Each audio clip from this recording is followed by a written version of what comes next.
जगन्नाथ मंदिर, पुरी। पुरी का श्री जगन्नाथ मंदिर एक हिंदू मंदिर है जो भगवान जगन्नाथ श्री कृष्ण को समर्पित है। ये भारत के ओडिशा राज्य के तटवर्ती शहर पुरी में स्थित है। जगन्नाथ शब्द का अर्थ जगत के स्वामी होता है। इनकी नगरी ही जगन्नाथपुरी या पुरी कहलाती है। इस मंदिर को हिंदुओं के 4 धाम में से एक गिना जाता है। ये वैष्णव संप्रदाय का मंदिर है जो भगवान विष्णु के अवतार श्री कृष्ण को समर्पित है। इस मंदिर का वार्षिक रथ यात्रा उत्सव प्रसिद्ध है। इसमें मंदिर के तीनों मुख्य देवता भगवान जगन्नाथ, उनके बड़े भ्राता बलभद्र और भगिनी सुभद्रा तीनों 3 अलग अलग भव्य और सुसज्जित रथों में विराजमान होकर नगर की यात्रा को निकलते हैं। श्री जगन्नाथपुरी पहले नील माधव के नाम से पूजे जाते थे, जो भील सरदार विश्वासु के आराध्य देव थे।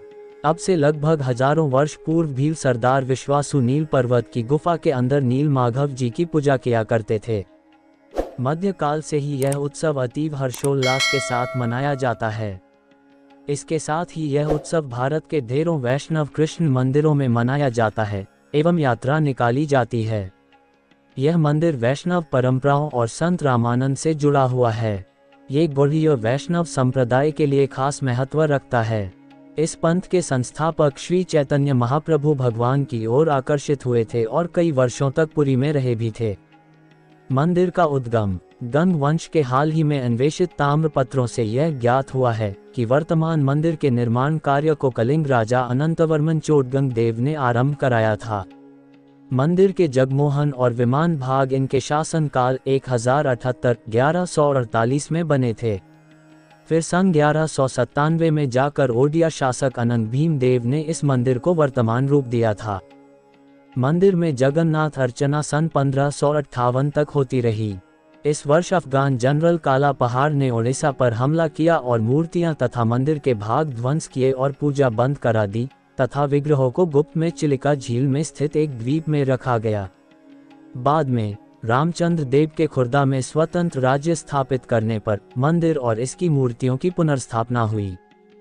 मंदिर से जुड़ी कथाएं। इस मंदिर के उद्गम से जुड़ी परंपरागत कथा के अनुसार भगवान जगन्नाथ की इंद्रनील या नीलमणि से निर्मित मूल मूर्ति एक अगरू वृक्ष के नीचे मिली थी। यह इतनी चकचौंध करने वाली थी कि धर्म ने इसे पृथ्वी के नीचे छुपाना चाहा। मालवा नरेश इंद्रद्युम्न को स्वप्न में यही मूर्ति दिखाई दी थी। तब उसने कड़ी तपस्या की और तब भगवान विष्णु ने उसे बताया कि वह पुरी के समुद्र तट पर जाए और उसे एक दारू लकड़ी का लट्ठा मिलेगा। उसी लकड़ी से वह मूर्ति का निर्माण कराए। राजा ने ऐसा ही किया और उसे लकड़ी का लट्ठा मिल भी गया।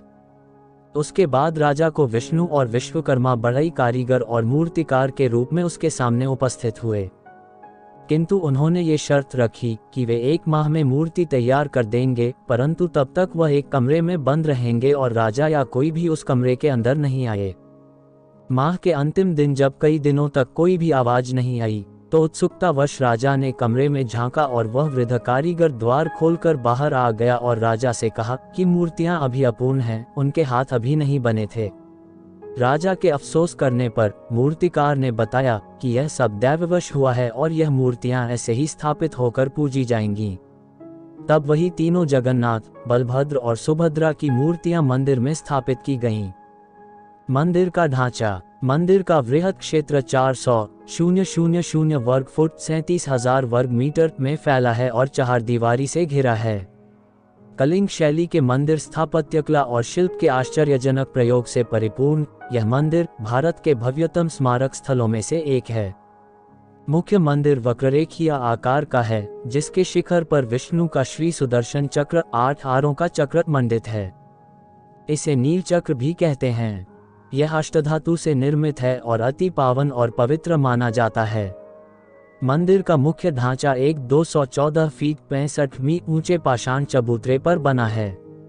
इसके भीतर आंतरिक गर्भगृह में मुख्य देवताओं की मूर्तियां स्थापित हैं। ये भाग इसे घेरे हुए अन्य भागों की अपेक्षा अधिक वर्चस्व वाला है। इससे लगे घेरदार मंदिर की पिरामिडाकार छत और लगे हुए मंडप अट्टालिकारूपी मुख्य मंदिर के निकट होते हुए ऊंचे होते गए हैं।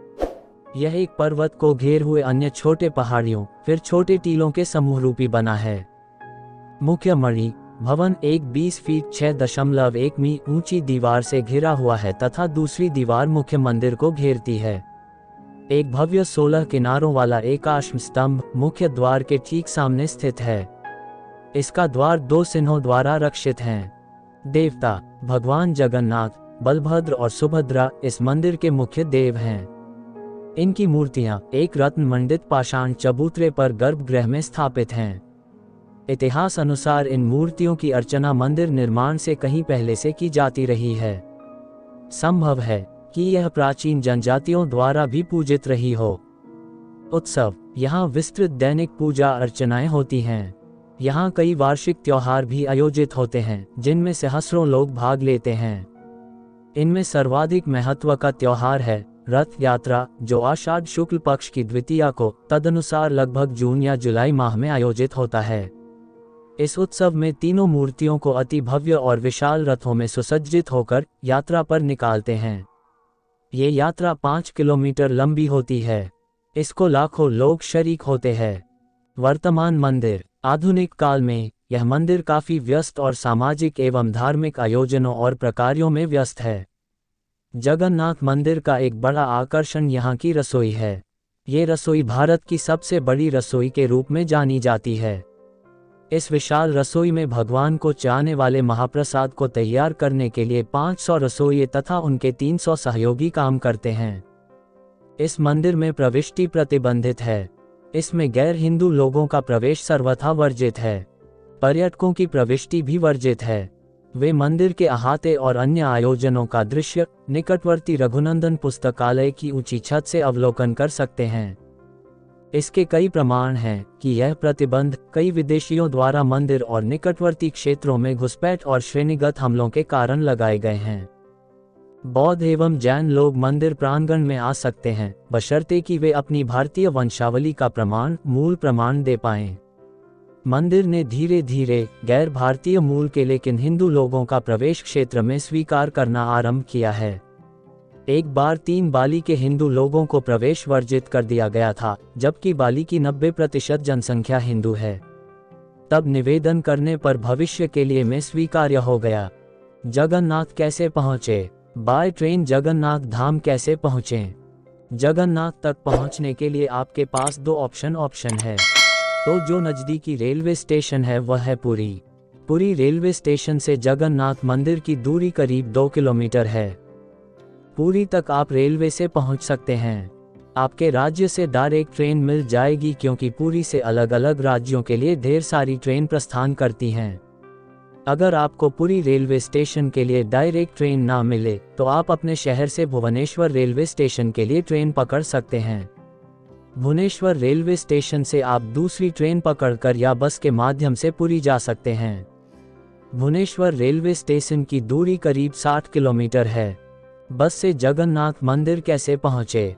पुरी जाने के लिए आपको उड़ीसा के नज़दीकी राज्यों से डायरेक्ट बस मिल जाएगी, लेकिन अगर आपके शहर से जगन्नाथ मंदिर की दूरी अधिक है तो आप जगन्नाथ मंदिर का दर्शन करने बस के द्वारा जाने से बचें, क्योंकि अगर आप बस के द्वारा 1000 किलोमीटर से अधिक दूरी तय करते जा रहे हैं तो आपको काफ़ी ज़्यादा थकान हो जाएगी और आप अच्छे से जगन्नाथ मंदिर का दर्शन भी नहीं कर पाएंगे।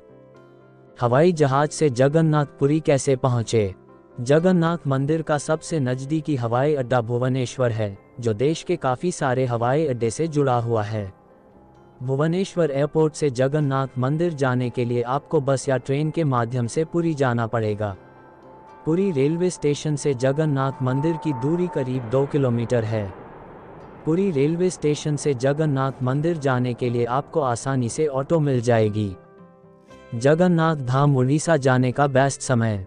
जगन्नाथपुरी की सैर के लिए जून से लेकर मार्च महीने तक का समय अच्छा है।